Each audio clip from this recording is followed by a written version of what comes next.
Hello बच्चों। तो आप लोगों का जो सेशन है 2020 और 2021 का, उस सेशन में आपको एक वार्म और हार्टेड वेलकम करती हूँ मैं। तो एक बहुत लंबा गैप आप लोगों के स्टडीज़ में आ गया है और अब टाइम है कि हम लोग वापस हमारे स्टडीज़ को रिज्यूम करें। तो अब सब लोग 9th स्टैंडर्ड में आ चुके हो। 8th स्टैंडर्ड से 9th स्टैंडर्ड में जब आप लोग आते हो तो बहुत सारी चीज़ें हैं जो चेंज हो जाती हैं। तो वो चेंजेस जो है वो मैं बताऊंगी अपने सब्जेक्ट रिलेटेड। तो सबसे पहले मैं इंट्रोड्यूस करती हूँ खुद को। तो मेरा नाम है मानसी और आप लोग सब मुझे मानसी मैम कह के बुलाओगे जैसे मेरे बाकी स्टूडेंट्स कहते हैं। और मैं आप लोगों को पढ़ाने वाली हूँ मैथ्स 2। तो मैथ्स 2 की अगर हम लोग बात करें तो आप लोग इस टर्म से फेमिलियर नहीं हो, क्योंकि 8th स्टैंडर्ड में क्या था, 8th स्टैंडर्ड में आप लोगों के पास सिर्फ एक ही बुक थी। एक बुक में दोनों पार्ट 1 और पार्ट 2 हुआ करते थे और छोटी सी बुक हुआ करती थी आपके पास। बट अब 9th स्टैंडर्ड में अगर आप लोगों के पास टेक्स्ट बुक्स हो तो आप लोग देखोगे कि मैथ्स 1 की एक टेक्स्ट बुक है, मैथ्स 2 की दूसरी टेक्स्ट बुक है, कंसेप्ट अलग है। तो आप लोग डरे हो, आपको समझ में नहीं आ रहा कि क्या करना है, कैसे करना है। तो आप लोगों को टेंशन लेने की ज़रूरत बिल्कुल भी नहीं है। आपको रिलैक्स रहना है, क्योंकि मैं ऐसे ही अज्यूम करते हुए चलूँगी कि आप लोगों को कोई भी कंसेप्ट नहीं पता है 9th स्टैंडर्ड का। सो बेसिक कंसेप्ट से लेकर आपके टेक्स्ट बुक के कंसेप्ट तक इवेंचुअली हम लोग ग्रोथ करते हुए जाएंगे। तो आप लोगों को एज फार एज आपका कंसेप्ट क्लियरिंग इज कंसर्न, आपको कोई भी टेंशन नहीं लेना है। तो मैं आपको फटाफट मेरा पैटर्न बताती हूँ कि मेरा पढ़ाने का जो स्ट्रैटेजी है वो कैसा होता है। तो मैं एक कंसेप्ट पढ़ाती हूँ, उस कंसेप्ट पर बेस्ड में एक्सरसाइजेस और प्रॉब्लम सेट के क्वेश्चन सॉल्व करवाती हूँ। और मेरा इंटेंशन ये रहता है कि मैं टेक्स्ट बुक का हर एक क्वेश्चन क्लास में डिस्कस करूँ, क्लास में सॉल्व करूँ और फिर उन्हीं कंसेप्ट्स पर बेस्ड मैं वर्कशीट्स प्रोवाइड करती हूँ ताकि आप लोगों के जो भी डाउट्स है उस टॉपिक रिलेटेड वो क्लियर हो। तो होमवर्क वाला जो पैटर्न है, ऐसे मैं बहुत सारे 10-15 क्वेश्चंस दे दिए मैंने रेगुलरली होमवर्क के लिए। तो मैं ऐसा नहीं करती हूँ, क्योंकि मेरा एक्सपेक्टेशन होता है कि मेरा हर स्टूडेंट होमवर्क को ज़्यादा स्ट्रेसफुली ना लेते हुए उसको ईजीली ले, उसको इन्जॉय करे, उसको समझ के सॉल्व करे। वरना क्या होता है, अगर मैं 10-15 क्वेश्चंस दे दूँ आपको होमवर्क के लिए तो आप लोग क्या करोगे, इधर उधर से कॉपी कर लोगे। तो इससे ना ही मेरा कोई फ़ायदा होगा, क्योंकि आप कुछ सीखोगे ही नहीं, और ना ही इससे आपका कोई फ़ायदा होगा, क्योंकि आपके कंसेप्ट कभी भी क्लियर नहीं होंगे। तो इसीलिए हम कंसेप्ट करेंगे, फिर हम एक्सरसाइज करेंगे, कंसेप्ट एक्सरसाइज, बीच बीच में मैं रिविजन्स लेती रहती हूँ। मैं कंसेप्चुअल जो पार्ट है उस पर थोड़ा ज़्यादा फोकस रखती हूँ।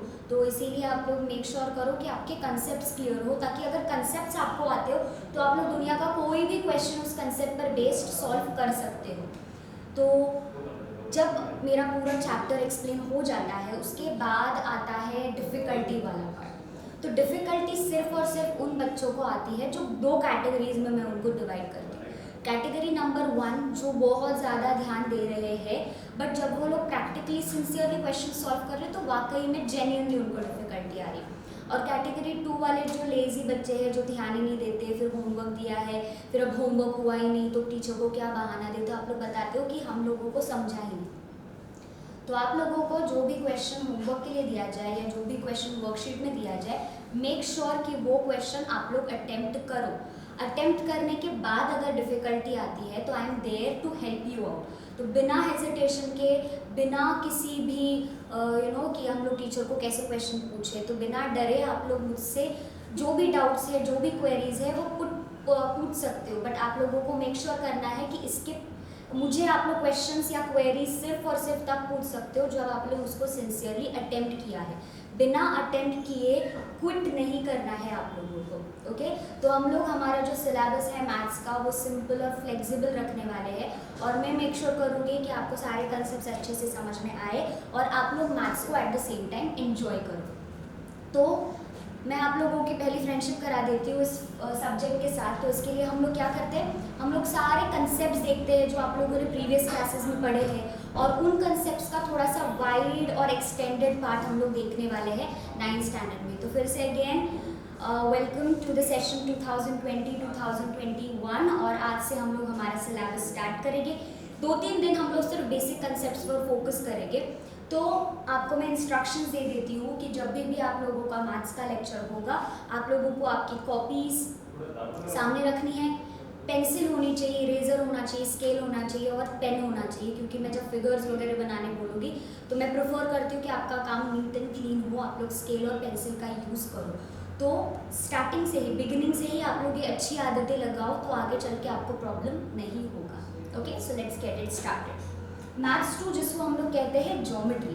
तो ज्योमेट्री बेसिकली ज्योमेट्रिकल फिगर्स, जो फिगर्स आप लोग पढ़ते हो जैसे स्क्वायर है, सर्कल्स है, इन ज्योमेट्रिकल फिगर्स। और मेट्री वर्ड का मतलब क्या है? मेट्री वर्ड का मीनिंग है कि मेजरमेंट्स। तो ये जो सारी फिगर्स है इनसे रिलेटेड प्रॉपर्टीज हम लोग पढ़ते हैं, इनसे रिलेटेड मेजरमेंट्स हम लोग पढ़ते हैं, इनसे रिलेटेड थियोरम्स हम लोग पढ़ते हैं। हाँ, तो 8th स्टैंडर्ड तक तो आप लोगों का थियोरम्स का कोई टेंशन नहीं था, बट 9th स्टैंडर्ड ऑनवर्ड्स आप लोगों को थियोरम्स इंट्रोड्यूस हो जाएंगे।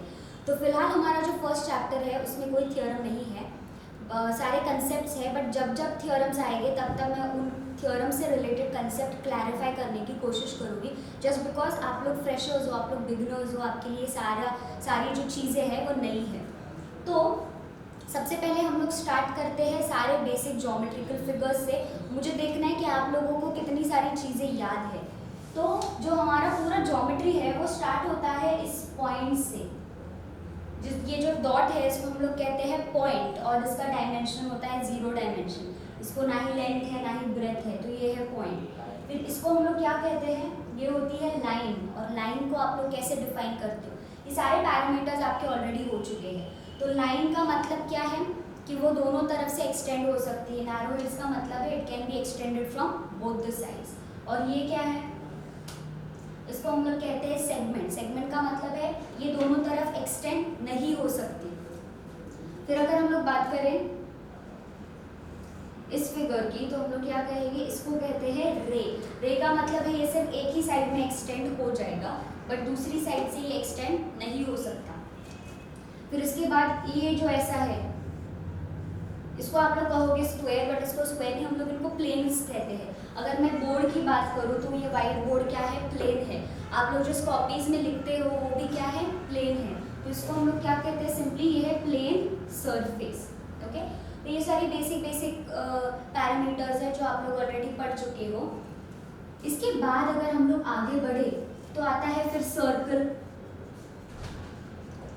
सर्कल का क्या होता है? जहाँ से वो शुरू होता है उसी पे जाके वो एंड होता है। और क्या क्या पता है आप लोगों को सर्कल के बारे में? कि सर्कल में सेंटर होता है, रेडियस होता है, डायमीटर होता है, कॉर्ड होता है, ये सारी चीज़ें आप लोगों को पता है। फिर आप लोगों ने एक और चीज़ पढ़ी है 8th स्टैंडर्ड में, जिसमें क्या होता है? सर्कल के सेंटर से लेकर कॉर्ड तक अगर आप लोग परपेंडिकुलर बना दो तो ये परपेंडिकुलर कॉर्ड को बाइसेक्ट करता है। अब कौन सा वर्ड आया? बाइसेक्ट वर्ड आया। तो बाइसेक्ट वर्ड का मीनिंग क्या है? Divide in 2 equal part. Divide in 2 equal parts. तो बाइसेक्टर्स जो है वो 2 टाइप के होते हैं। एंगल को 2 इक्वल पार्ट में डिवाइड करने वाले और साइड्स को 2 पार्ट में डिवाइड करने वाले। तो ये सर्कल के बेसिक चीज़ें हैं जो आप लोगों को ऑलरेडी पता है, बट हम लोग इसके और एक्सटेंडेड कंसेप्ट्स देखेंगे। उसके बाद आप लोगों ने 8th स्टैंडर्ड में जो पढ़ा था वो था पैरेललोग्राम। पैरेललोग्राम का मतलब क्या होता है? पैरेललोग्राम एक क्वाड्रिलैटरल है। अच्छा, क्वाड्रिलैटरल 4 साइडेड फिगर होती है ना। क्वाड्रिलैटरल से भी पहले कौन आता है? ट्रायंगल आता है। तो अब हम लोग पहले ट्रायंगल से रिलेटेड कुछ चीज़ें डिस्कस करेंगे। ये तो सारी बेसिक चीज़ें हैं कि पॉइंट क्या होता है, फिर उसके बाद लाइन क्या होती है, सेगमेंट, और फिर रे क्या होता है, प्लेन क्या होते हैं। ये सारे एग्जाम्पल्स आप लोगों को पता होने चाहिए और इन सारे टर्म्स को आप लोग डिफाइन भी इजीली कर सकते हो। सर्कल से रिलेटेड आप लोगों ने एक प्रॉपर्टी पढ़ी थी 8th स्टैंडर्ड में, जो मैंने जल्दी से रिवाइज करवाई। वो ये है कि सेंटर और कॉर्ड को ज्वाइन करने वाले जो सेगमेंट है, अगर वो कॉर्ड को परपेंडिकुलर हो तो वो सेगमेंट कॉर्ड को बाइसेक्ट करेगी। परपेंडिकुलर का मीनिंग क्या होता है? जिस भी सरफेस पे एक सेगमेंट इरेक्टली फॉर्म होता है वो उस सरफेस के साथ 90 डिग्री का एंगल बनाता है। ओके, फिर ये जो एंगल है ये 90 डिग्री का है, तो ये एंगल भी 90 डिग्री का होगा। ये क्या फॉर्म करते हैं? Angles in a linear pair. तो आप लोगों ने angles in a linear pair भी पढ़ा हुआ है। क्या क्या पढ़ा है एंगल्स से रिलेटेड कंसेप्ट? आप लोगों ने सप्लीमेंट्री एंगल्स पढ़े होंगे, कॉम्प्लीमेंट्री एंगल्स आप लोगों ने पढ़े होंगे, फिर स्ट्रेट एंगल्स। स्ट्रेट एंगल्स का ही मतलब क्या है? स्ट्रेट लाइन पे अगर एंगल्स फॉर्म हो तो उनको हम लोग स्ट्रेट एंगल्स कहते हैं, जिनका एडिशन कितना होता है? 180 डिग्री। आप लोगों का जो प्रोट्रैक्टर होता है D, जिससे आप लोग एंगल्स बनाते हो, उस प्रोट्रैक्टर में भी सारे एंगल्स का मेजरमेंट कितना होता है 180 डिग्री, और वो स्ट्रेट लाइन पे सारे एंगल्स फॉर्म होते हैं। तो स्ट्रेट लाइन पे कितने भी एंगल्स क्यों ना फॉर्म हो, उन सब का एडिशन कितना होता है 180 डिग्री। तो ये सारे बेसिक इंट्रोडक्टरी फिगर्स है जिससे ज्योमेट्री स्टार्ट होता है। इसके बाद हम लोग देखेंगे लाइंस और एंगल्स से रिलेटेड कंसेप्ट। तो लाइंस से रिलेटेड कंसेप्ट तो मैंने बता दिया है। अब आती है बारी एंगल्स के बारे में। तो अगर हम लोग एंगल्स की बात करें, एंगल्स में आप लोगों ने कॉम्प्लीमेंट्री एंगल्स देखे होंगे। अगर नहीं देखे तो मैं बताती हूँ कॉम्प्लीमेंट्री का मीनिंग क्या होता है। कॉम्प्लीमेंट्री एंगल्स यानी ऐसे एंगल्स जिनको ऐड करने के बाद हमको आंसर कितना मिलता है 90 डिग्री। तो मान लो x प्लस वाई है जिनका एडिशन है 90 डिग्री, तो x और y क्या हो जाएंगे कॉम्प्लीमेंट्री एंगल्स। या फिर इसको दूसरी लैंग्वेज में हम लोग कहेंगे कि x y का कॉम्प्लीमेंट है और y x का कॉम्प्लीमेंट है। अगर मैं आपको क्वेश्चन दूं कि एक एंगल है 40 डिग्री का और इसका कॉम्प्लीमेंट्री एंगल फाइंड करो, तो आप लोग क्या करोगे 90 में से 40 को सब्ट्रैक्ट करोगे, यानी कॉम्प्लीमेंट्री एंगल हो जाएगा 50 डिग्री। ठीक है। अगर मैं कहूँ कि एक एंगल है सपोज 75 डिग्री का, इसका कॉम्प्लीमेंट्री एंगल फाइंड करो, तो आप लोग क्या बताओगे इसका कॉम्प्लीमेंट्री एंगल क्या है 90 माइनस 75 यानी 15 डिग्री। तो कॉम्प्लीमेंट्री एंगल्स का मीनिंग क्या है, ऐसे एंगल्स जिनका सम है 90 डिग्री। इसी की तरह जो दूसरे टाइप के एंगल्स है वो है supplementary angles. Okay, supplementary angles में क्या होगा, दो या दो से ज्यादा एंगल्स का एडिशन हो जाएगा 180 डिग्री, तो उनको हम लोग कहेंगे सप्लीमेंट्री एंगल। तो मान लो मैंने कहा कि a plus B is equal to 180 degree, तो a और b क्या हुए सप्लीमेंट्री एंगल्स। a हुआ b का सप्लीमेंट या फिर b हुआ a का सप्लीमेंट। मान लो मैंने कहा कि 110 डिग्री का सप्लीमेंट क्या होगा, 110 डिग्री का सप्लीमेंट्री एंगल बताओ, तो आप लोग सिंपली क्या करोगे 180 में से 110 को सब्ट्रैक्ट करोगे तो ये हो जाएगा 70 डिग्री। यह कॉम्प्लीमेंट्री एंगल्स और सप्लीमेंट्री एंगल्स। तीसरा जो केस है वो है स्ट्रेट एंगल्स का। तो स्ट्रेट एंगल्स यानी क्या, अगर मैं ये लाइन पे ऐसे एंगल्स बना दूं, angle A, angle B, angle C, angle D, तो ये जो सारे एंगल्स है यानी A plus B plus C plus D, इन सब का एडिशन हो जाएगा 180 डिग्री। स्ट्रेट लाइन पे फॉर्म होने वाले एंगल्स होते हैं स्ट्रेट एंगल्स, और स्ट्रेट एंगल्स का एडिशन होता है 180 डिग्री। अब स्ट्रेट एंगल्स में एक कंडीशन है, एक स्पेशल कंडीशन, जिस कंडीशन को हम लोग कहते हैं angles in a linear pair. ठीक है, तो angles in a linear pair में क्या होता है, स्ट्रेट लाइन पे सिर्फ और सिर्फ दो एंगल्स होते हैं। पेयर का मतलब क्या होता है दो, लीनियर का मतलब क्या होता है लाइन, स्ट्रेट लाइन। तो लीनियर पेयर का मतलब है स्ट्रेट लाइन पे फॉर्म होने वाले दो एंगल्स। तो स्ट्रेट एंगल्स और angles in a linear pair same ही है, बस यहाँ पे स्ट्रेट एंगल्स में दो से ज्यादा एंगल्स हो सकते हैं और लीनियर पेयर में सिर्फ और सिर्फ दो एंगल्स होंगे। तो मान लो x और y, तो इनका भी एडिशन कितना हो जाएगा x plus y is equal to 180 degree. तो इसका मतलब ये है angles in a linear pair are 180 degree वाला कौन है सप्लीमेंट्री। तो हम लोग क्या कहेंगे angles in a linear pair are supplementary. Recollect करने आप लोगों को ये कंसेप्ट, क्योंकि ये 8th स्टैंडर्ड के कंसेप्ट है। उसके बाद जो नेक्स्ट कंसेप्ट हम लोग देखेंगे वो है लाइंस का, जिनको हम कहेंगे पैरेलल लाइंस। तो पैरेलल लाइंस का मतलब क्या, लाइंस जो एक दूसरे को इंटरसेक्ट नहीं करती है, एक दूसरे को कट नहीं करती। तो यहाँ पे एल और एम क्या हो जाएंगे पैरेलल लाइंस हो जाएंगे। और इन दोनों को कट करने वाली अगर लाइन मैंने बना ली तो उस लाइन को हम लोग क्या कहेंगे ट्रांसवर्सल। तो यहाँ पे लाइन एल और लाइन एम एक दूसरे से पैरेलल है और पी क्या है ट्रांसवर्सल। पी एल और एम को जिन पॉइंट्स पे इंटरसेक्ट कर रही है, इंटरसेक्ट करना यानी कट करना, तो ये जो ट्रांसवर्सल ने एल और एम को जिस पॉइंट्स पे इंटरसेक्ट किया है उन पॉइंट्स को हम लोग क्या कहते हैं इंटरसेक्ट्स। ओके, अब ये ट्रांसवर्सल और पैरेलल लाइंस एक दूसरे को इंटरसेक्ट कर रहे हैं, इसकी वजह से कुछ एंगल्स फॉर्म हो रहे हैं। तो मेरे अकॉर्डिंग यहाँ पे ऑल टुगेदर 8 एंगल्स फॉर्म हो रहे हैं। कैसे? Angle A B C D 1 2 3 4 ये सारे एंगल्स फॉर्म हो रहे हैं। अब इससे हम लोग एक और कंसेप्ट एलैबोरेट करेंगे कि लाइंस अगर पैरेलल हो तो जो एंगल्स फॉर्म होते हैं वो एंगल्स 3 प्रॉपर्टीज को सेटिस्फाई करते हैं। ओके, तो प्रॉपर्टी नंबर 1 है करस्पॉन्डिंग एंगल्स। अच्छे से ध्यान देना है क्योंकि आप लोगों के जो कंसेप्ट्स हैं 9th स्टैंडर्ड में, उन कंसेप्ट्स को प्रूफ करने के लिए हम लोगों को पैरेलल लाइंस की हेल्प लेनी पड़ती है। तो देखो यहाँ पे करस्पॉन्डिंग एंगल्स का मीनिंग क्या होता है?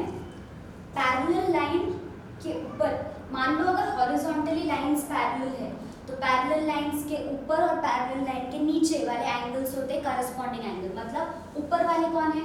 ये ट्रांसवर्सल है और ये है पैरेलल लाइन। तो ऊपर कौन आ रहा है? B और 2। तो B और 2 क्या हो जाएगा? Corresponding angle.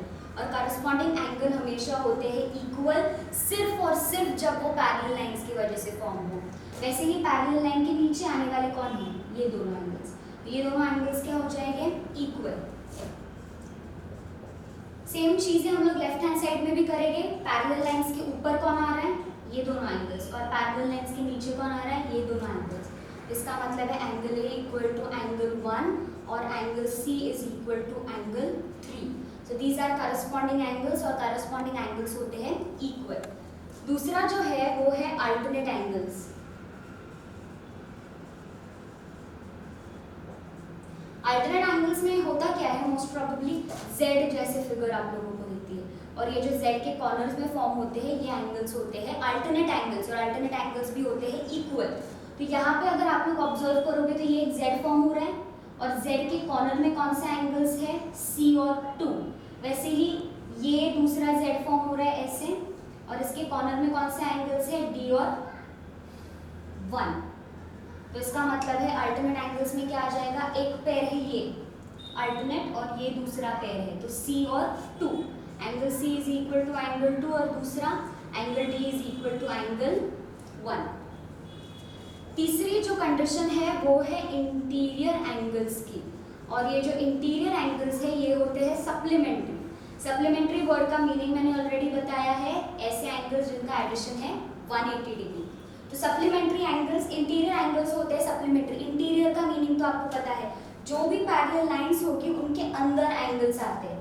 तो ये दो लाइंस है जो पैरेलल है, इनके अंदर कौन से दो एंगल्स हैं? D और 2।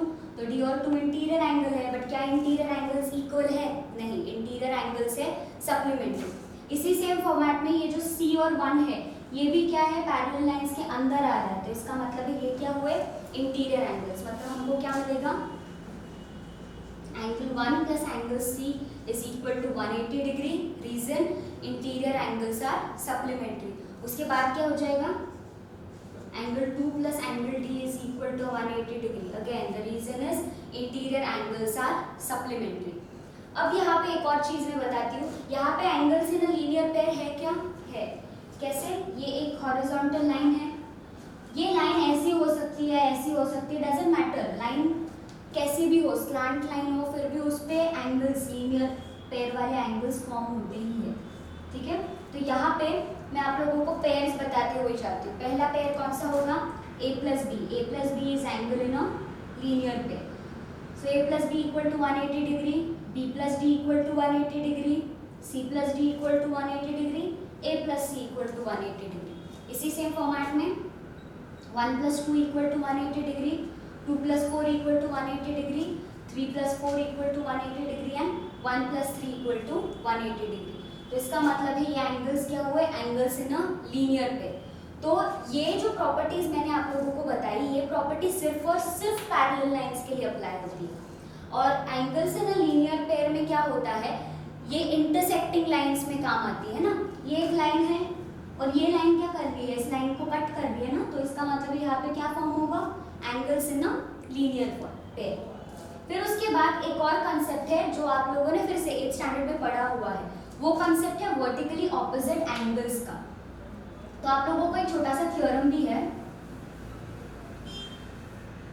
उस कंसेप्ट पर बेस्ड। तो यहाँ पे क्या गिवन होगा कि मान लो ऐसे दो लाइन्स है जो एक दूसरे को इंटरसेक्ट कर रहे हैं, तो ये लाइन्स के इंटरसेक्शन की वजह से ये एंगल्स फॉर्म होते हैं, ऐसे वाले ऑपोजिट वाले। तो ये जो इंटरसेक्टेड लाइंस की वजह से एंगल्स फॉर्म होते हैं, उन एंगल्स को हम लोग कहते हैं वर्टिकली ऑपोजिट एंगल्स, और ये एंगल्स हमेशा इक्वल होते हैं, यानी ये दोनों एंगल्स इक्वल और ये वाले भी एंगल्स इक्वल, ये वाले। सेम कंसेप्ट यहाँ पे लगाएंगे तो हमको क्या मिलेगा, यहाँ पे ये दो लाइंस इंटरसेक्ट कर रही है, इसका मतलब बी और सी है वर्टिकली ऑपोजिट एंगल्स, तो वो क्या हो जाएंगे इक्वल। ए और डी है वर्टिकली ऑपोजिट एंगल्स, तो वो क्या हो जाएंगे इक्वल। वैसे ही 1 और 4 इक्वल, 2 और 3 equal, reason they are vertically opposite angles. Okay, तो आज के लिए हम लोग इतना ही रखते हैं। इसके बाद हम लोग देखेंगे ट्राइंगल्स का कंसेप्ट और उसके बाद हम लोग देखेंगे क्वाड्रिलैटरल्स का कंसेप्ट। तो अब मैं आप लोगों को बताती हूँ कि आज आप लोगों को शुरुआत कैसे करनी है इंट्रोडक्टरी पार्ट से, ठीक है। तो इंट्रोडक्टरी पार्ट में आप लोग क्या लिखोगे, एंगल्स के बारे में लिखोगे। एक एंगल, एक आधा एंगल ड्रॉ कर लो। आप लोगों को एक्यूट, ऑब्ट्यूज और राइट एंगल तो पता ही होगा, तो यहाँ पे बस आप लोगों को 3 एंगल्स बनाने हैं। इंस्ट्रक्शंस को अच्छे से फॉलो करो क्योंकि आपको ये कॉपी में लिखना है। तो आज की डेट मेंशन करोगे, मैथ्स 2 मेंशन करोगे, एंगल्स एक्यूट एंगल है। मेक श्योर अगर आप लोगों को मेजरमेंट करना आता है, अगर आप लोग प्रोट्रैक्टर से एंगल्स मेजर करोगे तो अच्छी बात होगी। तो किसी भी मेजरमेंट का एक्यूट एंगल लोगे, it is less than 90 degree. फिर आप लोग एक ऑब्ट्यूज एंगल बनाओगे जो है मोर देन 90 डिग्री। फिर आप लोग एक राइट एंगल बनाओगे which is exactly equal to 90 degree. तो एंगल्स का इंट्रोडक्शन हो गया। उसके बाद आते हैं कॉम्प्लीमेंट्री एंगल्स। तो आप लोग लिखोगे complementary angles are the angles whose sum is 90 degree, और एक आधा एग्जाम्पल दे सकते हो। Supplementary angles are angles whose sum is 180 degree, example दे दो। Straight angles, the angles which are formed on the straight line sum up to give the answer 180 degree. Angles in a linear pair, when two angles are formed on a straight line their sum is 180 degree. उसके बाद parallel lines, lines which do not intersect each other. फिर आप लोग ये figure बनाओगे। इस figure के ऊपर ये बेस्ड है करस्पॉन्डिंग एंगल्स, अल्टरनेट एंगल्स और इंटीरियर एंगल्स। इसमें आप लोग और 2 चीजें ऐड करोगे। एक आप लोग ऐड करोगे angles in a linear pair. एक एग्जाम्पल में बताती हूँ, angle A plus angle B is equal to 180 degree. ऐसे कितने सारे हैं, बहुत सारे। A plus B, B plus D, C plus D, A plus C, same चीज़ें आपको नीचे भी करनी। तो ऐसे 1 बाय 1 सारे angles in a linear pair आप लोगों को लिखने हैं। उसके बाद आप लोग लास्ट कंसेप्ट लिखोगे वर्टिकली ऑपोजिट एंगल्स का।